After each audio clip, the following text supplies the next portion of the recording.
I think people mistakenly think that if they find the right partner or they achieve the certain level of healing, that they're not going to feel relationship anxiety anymore. And that it could not be farther from the truth. So, Thank you. Yes. yeah, I don't Good think start to anybody, this. yeah, people don't talk about that enough.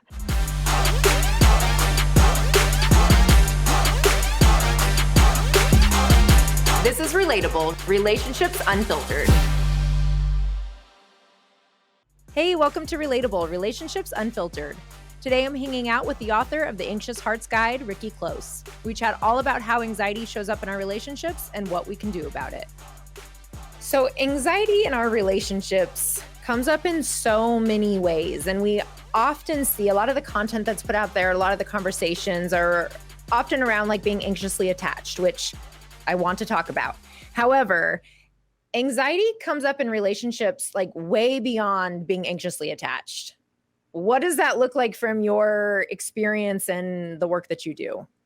Oh, I love that question. I don't know how much the audience knows about anxious attachment, but anxiety is a normal thing in regular, secure relationships as well. So, Thank you. Yes. yeah, I don't Good think start to anybody, this. yeah, people don't talk about that enough. And I think people mistakenly think that if they find the right partner or they achieve the certain level of healing, that they're not going to feel relationship anxiety anymore. And that it could not be farther from the truth. My own partner and myself, I think we have a great, really beautiful relationship. And I have anxiety daily about dumb stuff usually, but sometimes Uh, big stuff too. And it's just, I find now that the way that we address it now than back when I was more anxious and less aware of all this stuff. Yeah, we address it in better, healthy ways now. It's not that it disappears. I love so much that you say that because so many clients, say, but when is it going to go away? When am I going Hmm. to just wake up and it's going to be gone? Or we see so much content on social media that's like do X, Y, and Z, and then you don't have to deal Yeah. with this anymore. And Mm, it's just bullshit. And it's really yeah. unfair for a lot of people who are so actively engaged in the self-improvement process and the healing process. They're almost like set up with these really false expectations. And so they are constantly beating themselves up, which is actually exacerbating that anxiety, right? Because like Absolutely. never Yeah. can be good enough Hmm. versus, like you said, let's start by increasing awareness. Let's just Hmm. recognize when it's happening. Right. And normalize anxiety in relationships because it's not something to escape from. It's something to know how to deal with in healthy ways. Right. What are some of the most common ways that you see anxiety come up in relationships just across the board in a general sense? Yeah. I think when I talk to people about their relationship anxiety, I feel like their need to control things and make things go exactly like they think it should, that makes them feel safe. That's pure anxiety, I think. Yeah. I mean, the way that it was described to me that I love was that spectrum of anxiety and depression. And depression is it's living in the past and an over focus on that. And anxiety is living and focusing on the future and trying to control that so that we feel better about it. And I do see and hear people a lot. Well, what if this happens? What if I just do this and this and this and it'll change the future? So reminding myself and others that really all we can do is try to stick ourselves in the present, deal Yeah. with situations as they are now, with the facts that we have as they are now. That's really all we can do. But what is it? Catastrophizing, Yep. imagining the worst case scenario projected out into the future and trying to predict and control our partner so that those uncomfortable things don't happen. That's probably the biggest way that I see anxiety manifested in relationships. I completely agree. And I had a client just even recently talking about that she was struggling so much with trust. And when we really Mhm. boiled it down, it really had nothing to do with her not trusting her partner. It had Yeah. everything to do with her own anxieties and her own traumas and her what was role modeled for her for relationships. And so Mhm. if that happened with these people who were supposed to be safe, it could happen with anyone. It is the narrative that we create, right? And so Yeah. I think you're absolutely right, because when people don't make that distinction, they do try to control their partner, because their brain and the narrative is going to, well, they could cheat on me, or what if they're cheating on me? So now I need to know where they're at. I need to track their location. I need them to text me every hour. I need all of these things that, quite frankly, if somebody's going to cheat, is actually not going to prevent that. No, I had my partner early in our relationship. He noticed when I was trying to predict what would happen and control him in a way. And I love it. He sat me down and he said, "I'm not your ex, and I need you to stop treating me like I am. You need to give me the chance to prove to you who I am, without you trying to predict who I'm going to be." And that really stopped me in my tracks. I didn't even realize I was doing it, which is another thing that anxiety does. We don't often realize that we're operating from an anxious place when we're making our decisions and having those thoughts. How do you help people to become aware of, like, that's where the catastrophizing is coming from, or that's where the maladaptive behaviors are coming from? How do you help them to make that connection? I think with the posts on my Instagram page, really like throwing some common scripts out, things that we tell ourselves in our heads. When they see that stuff on the page and they're like, she's reading my mind, that's what I'm thinking. And I can say, these are anxious thoughts. These aren't necessarily reality. I hope that helps people realize that we shouldn't necessarily believe all the anxious thoughts that we have, and that they may be coming from a place that's not necessarily reality.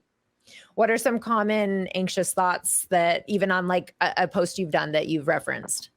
I think, let me think of some good ones. Gosh, Sorry, put you on the spot. No, that's okay. I know. I think the idea, the thought, I'm too much for my partner, that's a really common one that comes back over and over again. When really, I mean, the right person with the right coping skills and good communication is going to tell you when what you're doing is excessive and how it's affecting them. I think it's tough to be too much with the right person, because they're going to let you know, hey, what's happening here is not working. Let's figure something else out. What else? I'm always sad when people say that they feel like they want too much too, because I feel like that's pretty tough to do in relationships too, considering there's somebody out there who probably wants the same level of interaction and closeness that you do. And you probably shouldn't shame yourself for what you want. I find that interesting. I have a post that is, it doesn't make you needy if, for something like that is the prompt of it. And it's always so interesting to me how many people are just like so grateful to have that normalized. Like, oh my God, you don't know how many times my ex told me this, or their current partner said, because I wanted, one of the things that I list that made me needy. And I always find it simultaneously fascinating, the other set of comments where it's like, well, no, that actually does make you needy, or no, that means you need help, or no, that means there's something wrong with you. And I'm always like, okay, so let me not psychoanalyze the comments here, but like there's often so much, as you're saying, like the right person will show up for those needs and will be able to, will be happy to meet those needs and to hold safety for that. But go ahead. Or the right person can let you know, hey, I see your request and I'm not capable of giving you this thing, but I'm just letting you know that I see you and I hear you. And it's okay for you to want that, but I can't offer you that thing. Yes. And that is also such a good point. And to normalize that that's okay for somebody. And that's okay say. too. Yeah. Yeah.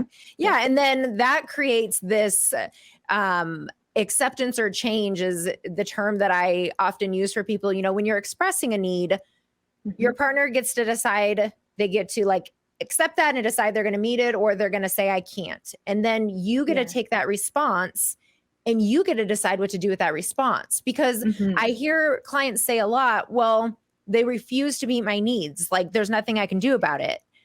But there's a lot you can do about it In the anxious Usually, mind, it yeah. doesn't feel that way. Mhm. But I mean, even if the do something about it is that we change our perspective or that we change Yeah. the relationship or, I think that usually there is something within their circle of control. Absolutely. It's so tough for the anxiously attached, though, because we're outsourcing all of our power and control. Yeah. We want other people to take care of us because we don't feel like we're capable of taking care of ourselves and our own needs. Right. And I try to talk about that a lot on my page too, about there's so much that we can do for ourselves, not in a way that we are, I mean, some level of interdependence is a wonderful, beautiful thing, but anxious attachers need to realize that sometimes we're operating at a level of zero autonomy. And Mm, that's why we feel so at the mercy of our partner. Hey, right. I'm feeling lonely. Hey, I need some comfort. And if we're giving ourselves 0% and expecting them to fill us up to 100, that's, yeah, that can be really problematic. Quite the feat for everyone Yeah. involved.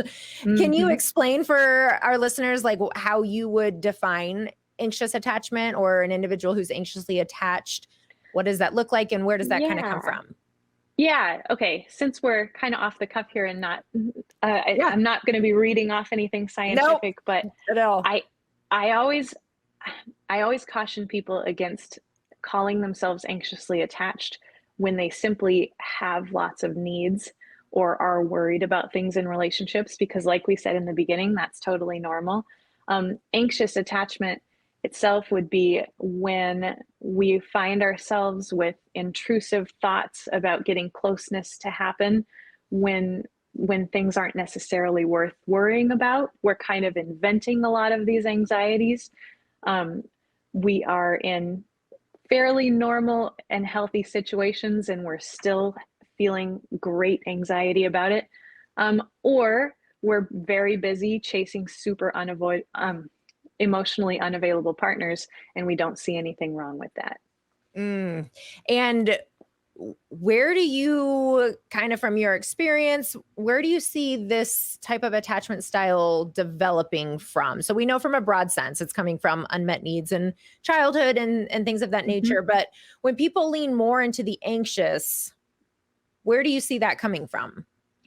I think the biggest contributor is a lack of self-trust and a Mm, lack of self-confidence. When we aren't there for ourselves, when we don't feel confident that we can take care of ourselves, this comes from a place of very low self-worth usually too. mhm. um, yeah, that propensity to outsource all of our needs, to turn partners into need fulfilling machines. That would be that would be that would be the things that create anxious Yeah. attachers. Of course, that's made in childhood most of the time, but I've been reading things too lately that talk about our early romantic experiences having a big profound effect on how we view romance and intimate relationships too. So elaborate a little bit on that in terms of even how that partner maybe showed up for us or what that dynamic was like. You're saying kind of set the stage. Yeah, I think you can have fairly secure parents and connections with your parents, but if every romantic relationship you've ever had goes south very quickly, or you're cheated on all the time, and it would be hard for even a very secure person to trust that romantic relationships are a place where their needs are going to be met and received well.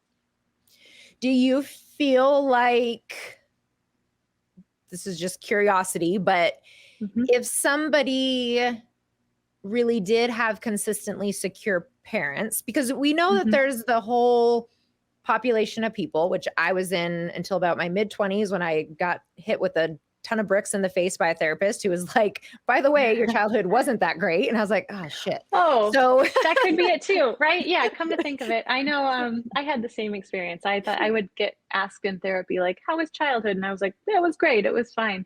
But then when you dig exactly. in, maybe it's not. Yeah, I definitely think it's definitely way more childhood experiences and our upbringing Right. and wiring when we're very young that defines that. Well, and I just think that if we really did have safe and secure relationships, we probably wouldn't be drawn repeatedly to the cheater, right? And so Oh, that's true. Yeah, I I can see do that. But think.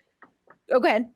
well, I was going to say though, secure people cheat too, though, you know, like that. you, True. just because you're with a secure person, it doesn't necessarily mean that relationship trauma, you know, and big disconnect isn't going to happen. Yeah.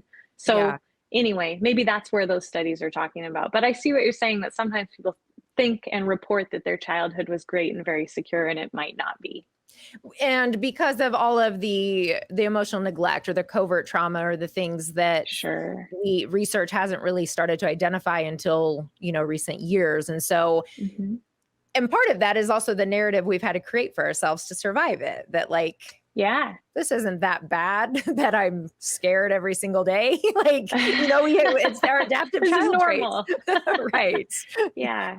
Yeah, I can see that. But then we, of course, carry that with us into these adult relationships and the anxiety. And I identified as more avoidant I was married when yes. Well, it's interesting because from 18 till just a few years ago, I was married. So for almost 17 Mhm. years. And I definitely showed up as more avoidant in that dynamic. But I think the Oh, other thing that a lot of people don't realize about attachment styles is that based on the partner you're with, there can be a difference in how you show up. And so, absolutely. Yes, yes, that's true. A very avoidant partner can make even the most secure person feel a little bit anxious and act a little bit anxious. Hmm. exactly. And that is so important to note too, that I saw, maybe it was even one of yours. I saw a post about that recently that was talking about how, like sometimes the behaviors of a partner can make you behave in a certain way. You know what I mean? That doesn't mean Yeah, you're necessarily anxiously attached or avoidantly attached, but the so true. behaviors can lead to those responses. Hmm. Yep. And Yeah. Um, because the relationship itself is its own new thing, you know. We're right. ourselves and our partner is themselves, but then together we're something else completely. And the way that we feel and act is a reflection of the way that they're feeling and acting as well. Yeah. Yes. How do you define? So I love that you said, secure partners can cheat too. Like touche, like Hmm. great point. Yep. How do you define a secure partner, secure attachment style? Like obviously not perfect as the literature or the Sure. social media literature suggests. So Yeah. how do you define it? Secure attachment is a comfort with intimacy, and that doesn't necessarily just mean somebody who loves hugs and kisses. A comfort with intimacy would be somebody who is able to receive your need for reassurance, your Mhm. words of anxiety. Um, if you want to reveal something difficult to them or something that you're upset about, and they can receive that calmly and empathetically, that would be that's a secure partnership, I would think.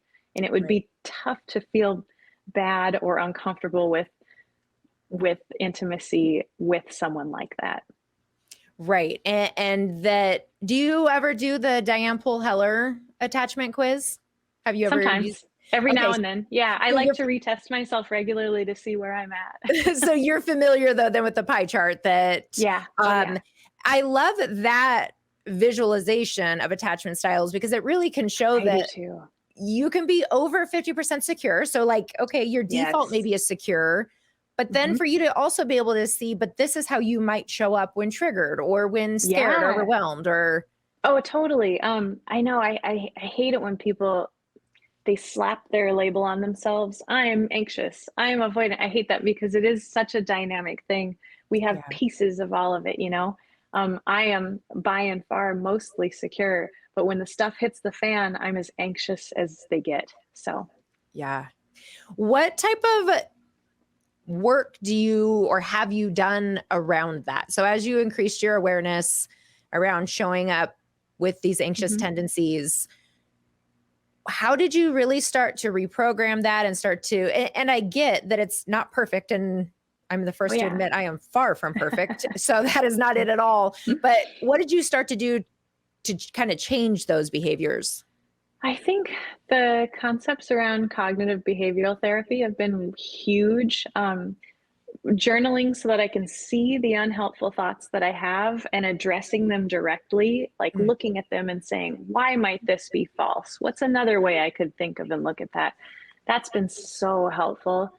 Journaling itself, whether or not I'm thinking up anything that really seems to make a difference, has really been helpful. Just being able to see my thoughts on the page, making sure that I take a big pause when I have big feelings or big thoughts that I want to express, and I sit with them for a while before bringing them to my partner. That's Mm. been really helpful.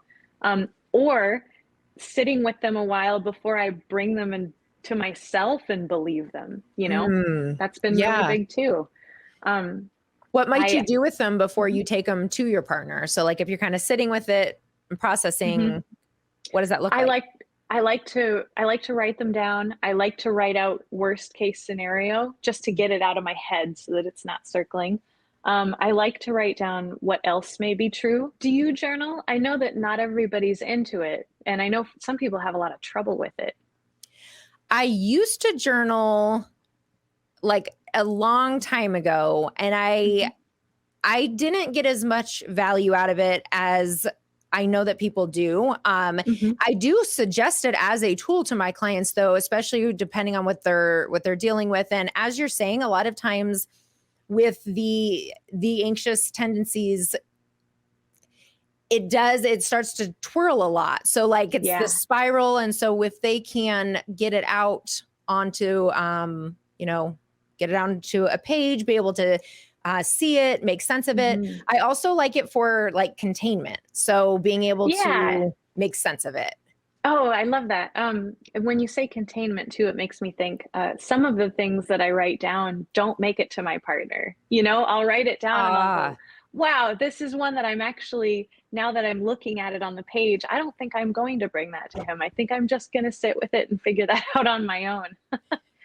and I think that's a great way to handle that, which is exactly my thought of like, what are you doing with that information prior to bringing it to him? Because Sure. sometimes there are things that we can process through, and we can use logical self-talk. We can, Mhm. really challenge the perspective and then say, okay, I don't really know that needs to be a him problem.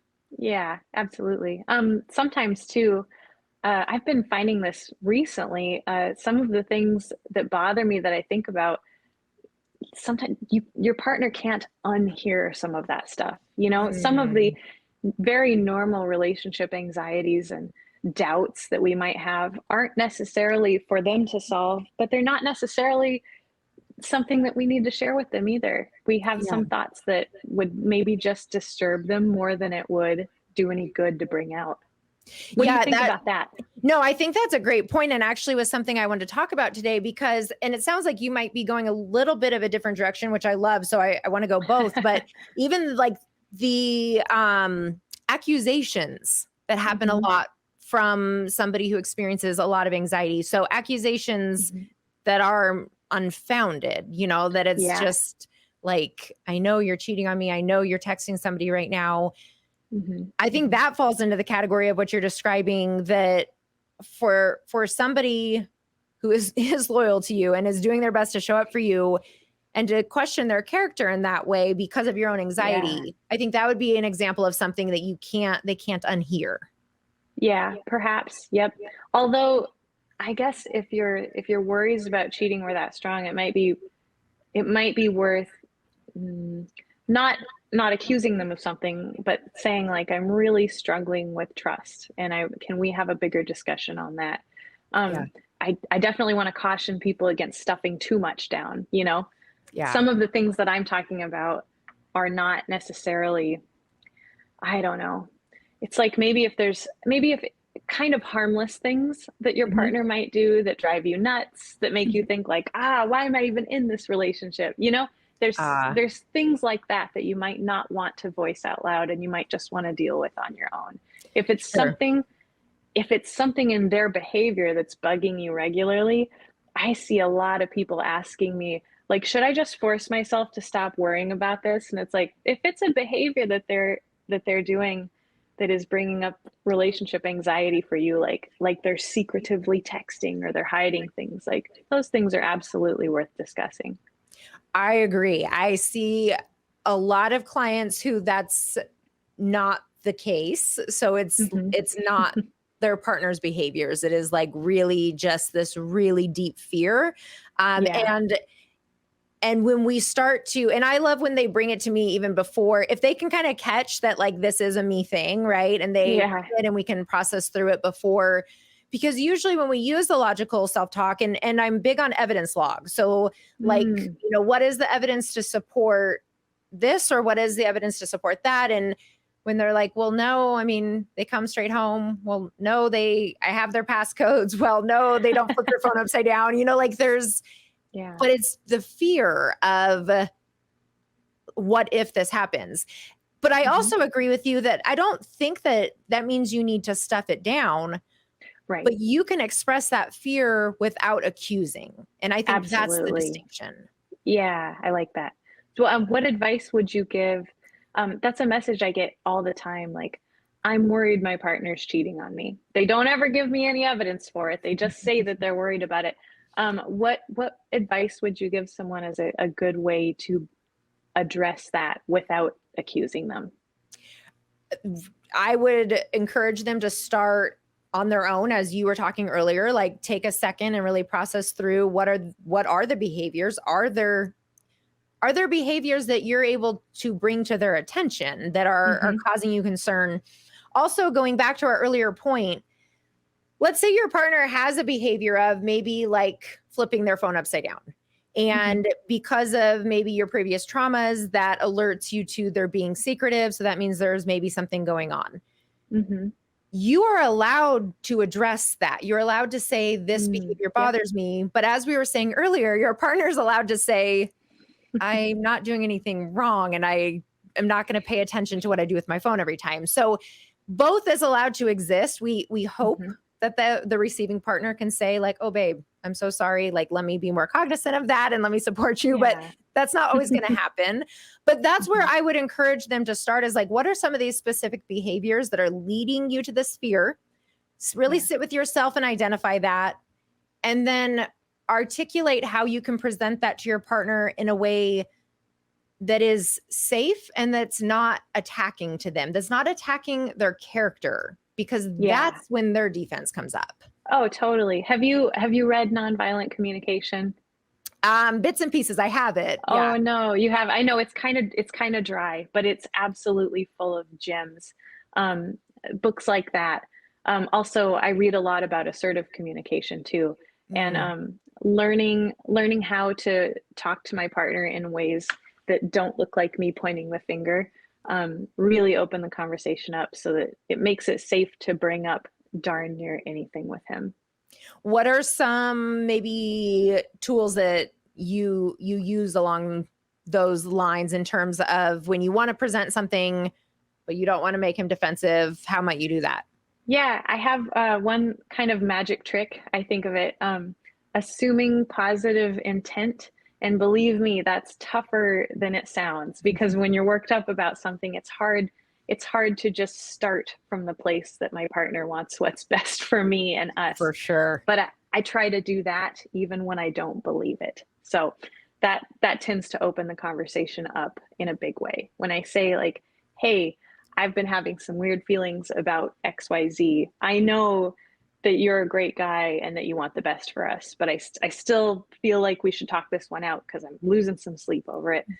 It's really hard for him, or probably anybody, to fight with someone when they say it in that way. Yeah, starting with like, I know your heart. I know this is not your intention, and I'm Totally. struggling with it. Yep. Yeah, that's That's probably my biggest one. I really like, you don't really need much else when you can come into those conversations with your heart open in the first place, and assuming that they want the best for you and everything.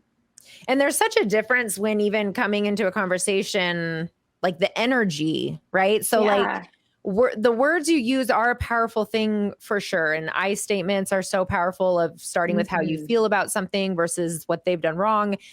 Hmm. However, I believe that energy, tone, facial expressions, body language, like all of that is really going to be the biggest predictor of how that conversation goes.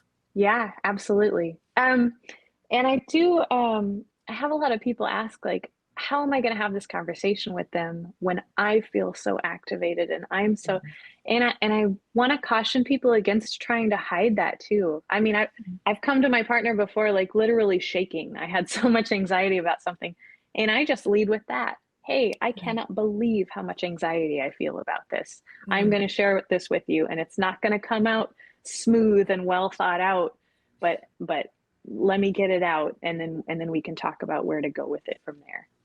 That vulnerability, though, probably really, Yeah. even though it's not calm energy, it Right. might not be scary energy either, because he can see you're coming from a place of maybe fear or versus a place of aggression, would be my guess. Is that kind of totally? Vulnerability is it's a big diffuser of conflict and for sure between partners.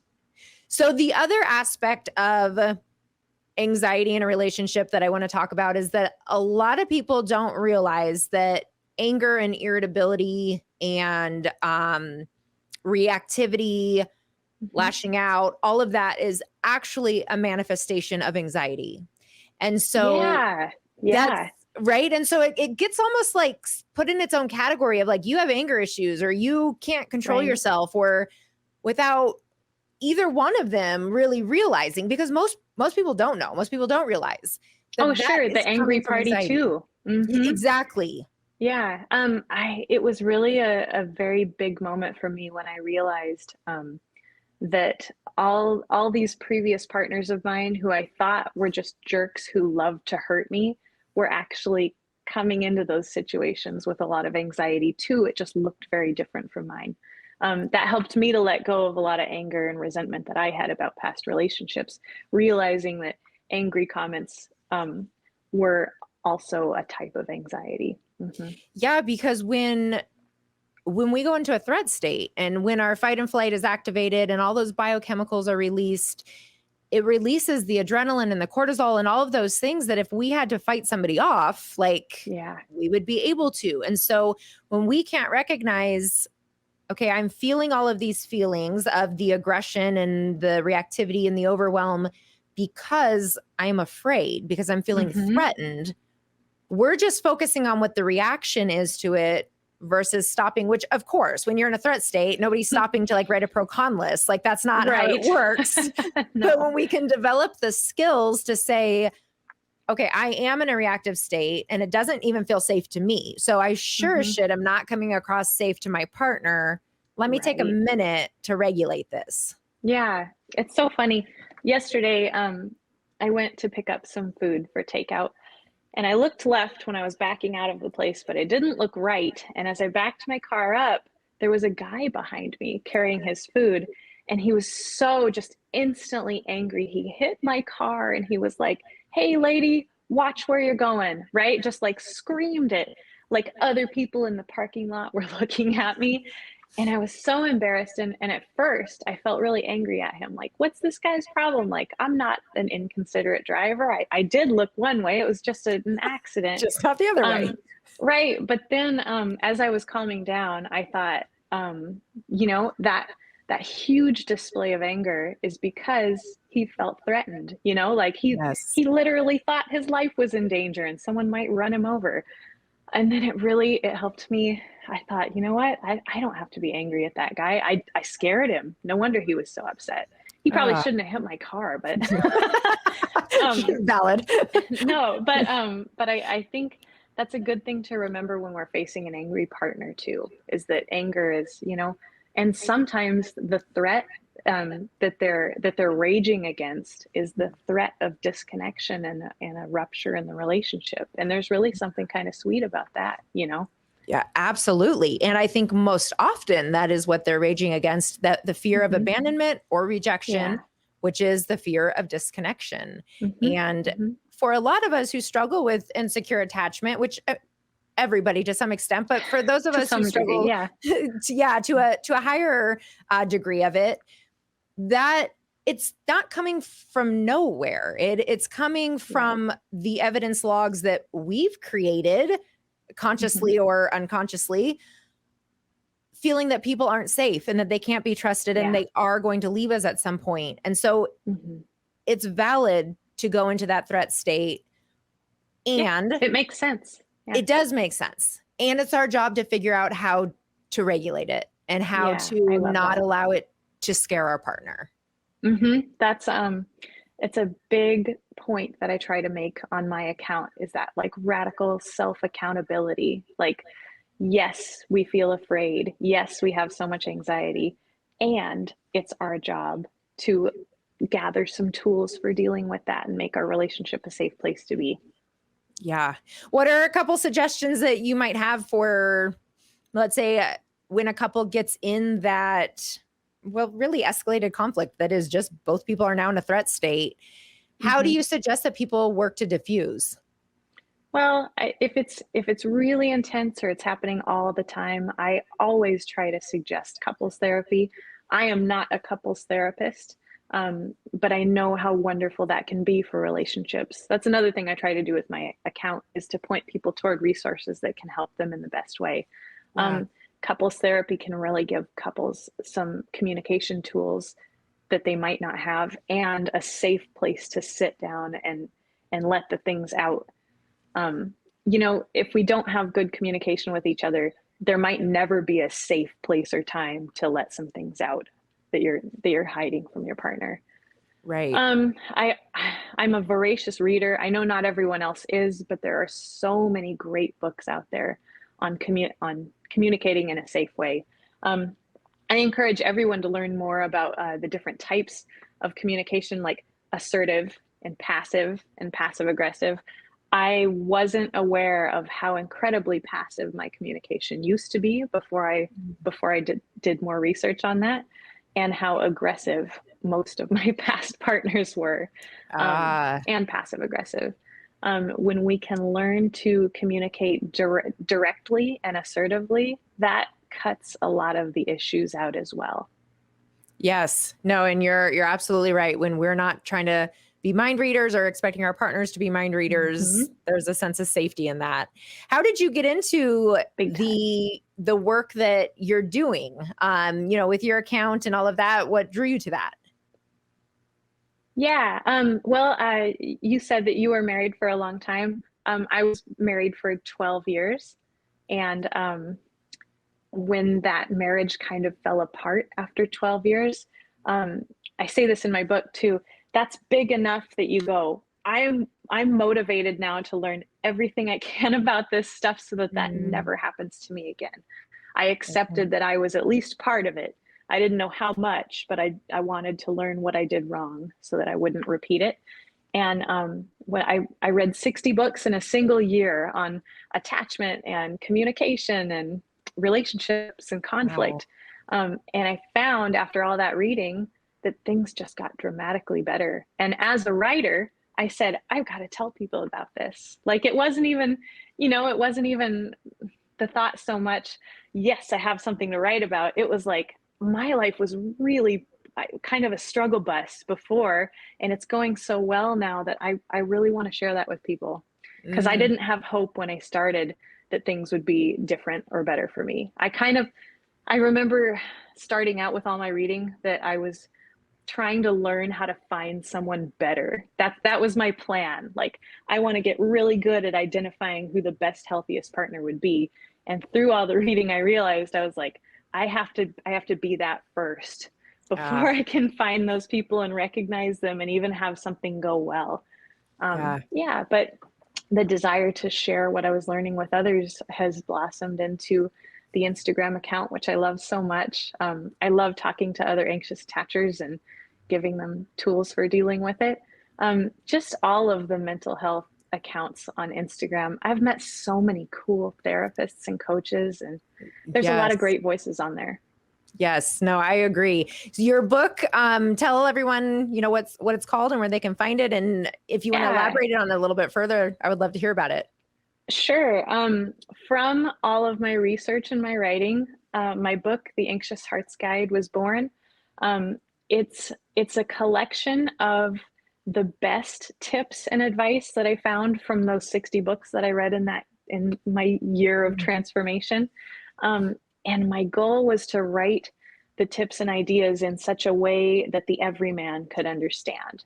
I'm a psychology nerd, so a lot of the stuff that I was reading was really dense and very dry and not very interesting. So my goal with my book was to talk about anxious attachment and what we can do about it in a way that's really approachable, a way that's very empathetic and understanding, and in a way that can give people more books to refer to if they really want to dive in deep like I did. I love that. Okay, very informative. Yeah, that's great. And I'm sure has been helpful for so many people. As you know, I was telling you, your content is just so spot on and so helpful. And so I'm sure your book is beautiful as well. Where can people find you on social media? And do you have a website that you like?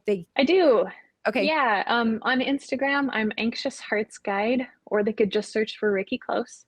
My website is anxiousheartsguide.com, or The Anxious Hearts Guide on Amazon. You can find the paperbacks there on Amazon or the Kindle version. And I recently just recorded an audiobook too. Oh, very cool. Okay. And put it on same book on an audio format? Same book. Yep. Perfect. Oh, that's really cool. I'm sure people are probably very happy to have that. A lot of Audible fans out there. So, well, very cool. Rikki, thank you so much for your time today and your insight and your wisdom. And I really appreciate you coming to hang out with me. Yeah, thanks. You had great questions too. I appreciate that. Thank you. Talk soon. Thank you, Rikki, for normalizing anxiety in relationships. And thank you all for hanging out on Relatable Relationships Unfiltered. Make sure to subscribe to our YouTube channel, sign up for my newsletter, and find me on Instagram at Dr. Elizabeth Fedrick.